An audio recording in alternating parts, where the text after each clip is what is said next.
I'm talking to Mark Steyn. The book is After America, Get Ready for Armageddon. And we've linked to it on marklevinshow.com, on my social sites. You can go to amazon.com. Now, Mark,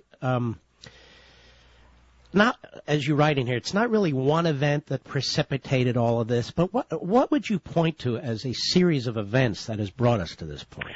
Well, I think over the course of the 20th century, the nature of the American Republic changed. And that we had, beginning with FDR and then again with LBJ, and then remorselessly, even during a period of largely Republican government, we had a growth in the national government, because I don't think it's really federal anymore in any meaningful sense. It puts America at risk in a way that Iceland or Portugal or Greece or Ireland isn't, simply because the numbers we're talking about are so much huger. I mean, when you're talking about a $4 trillion budget in Washington, it's not just a question of whether America can afford that, but about whether the entire planet can afford that. Even if you say it doesn't matter, we'll get the Chinese to pay for it, or we'll get the Japanese or the Saudis or whoever to pay for it, it's not clear that on this level of spending whether even the foreigners have the money to bankroll this thing. Which raises the question, is this what the American people want? You know, the argument in America is not a division on class lines or ethnic lines or racial lines. It's a division about the nature of the state itself, which is always, I think, the most profound difference. Because if you don't even agree on what kind of country, on the nature of the republic to which you belong, it's hard to argue that it's in your interest to go on sharing that space indefinitely. And I think there's a huge divide between people who would just like to be left alone by government, to go out to work and improve their lives through hard work, and then other people, I think, who have gotten, particularly since LBJ, have gotten used to like multi-generational dependency and the expectation that government programs can somehow solve every problem in life. And I think it's an open question in a 51-49 America, which one comes out on top in that. You know, which kind of drives me crazy when people say, can't we work together? Work together toward what? It seems to me we have to beat the other guys, right? Yeah, I think this is one of those issues where one side has to win and one side has to lose. And that's why when I look at the so-called grand bargains and this absurd theater over the last month in Washington, culminating today with the announcement that on the so-called Congressional Super Committee, Harry Reid had appointed John Kerry to serve as his viceroy on this grand super committee. That tells you the kind of nonsense that is likely to emerge from any kind of compromise. One side has to win and one side has to lose, and I hope it's the side that believes in small government and believes in affordable government, because if it's the side that wants to spend $4 trillion a year, $2 trillion of which is borrowed, it's going to lead to the collapse of America, and when America goes over Niagara Falls, it's going to drag everybody else down with it, and that's what's at stake here. Look, people who listen to this show already know what I think, and I'm with you. I'm worried about this, too, and I think we are at Armageddon. I really do. But what do you say to people who say, what's the problem? What are you all worked up about?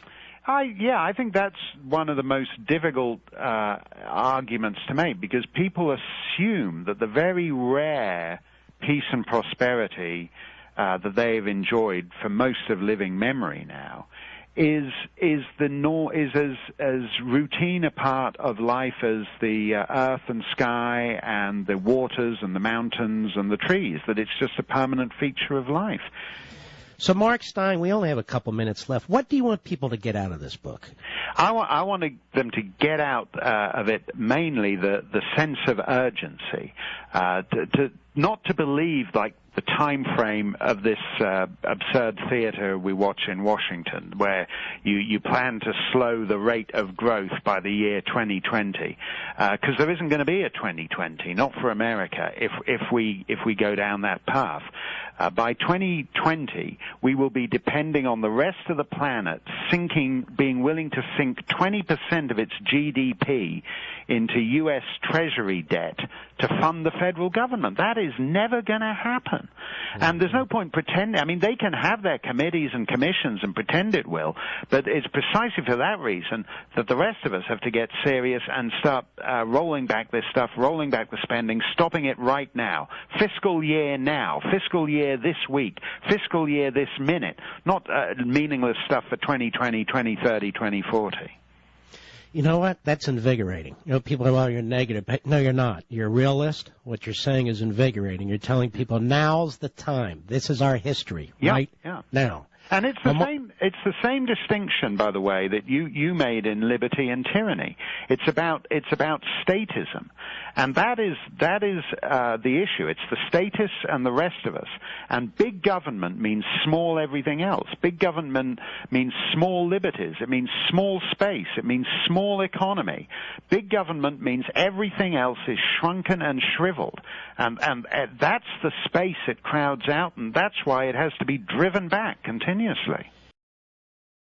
Ours was the first revolution in the history of mankind that truly reversed the course of government, and with three little words: we the people. We the people tell the government what to do. It doesn't tell us. We the people are the driver. The government is the car, and we decide where it should go and by what route and how fast. Almost all the world's constitutions are documents in which governments tell the people what their privileges are.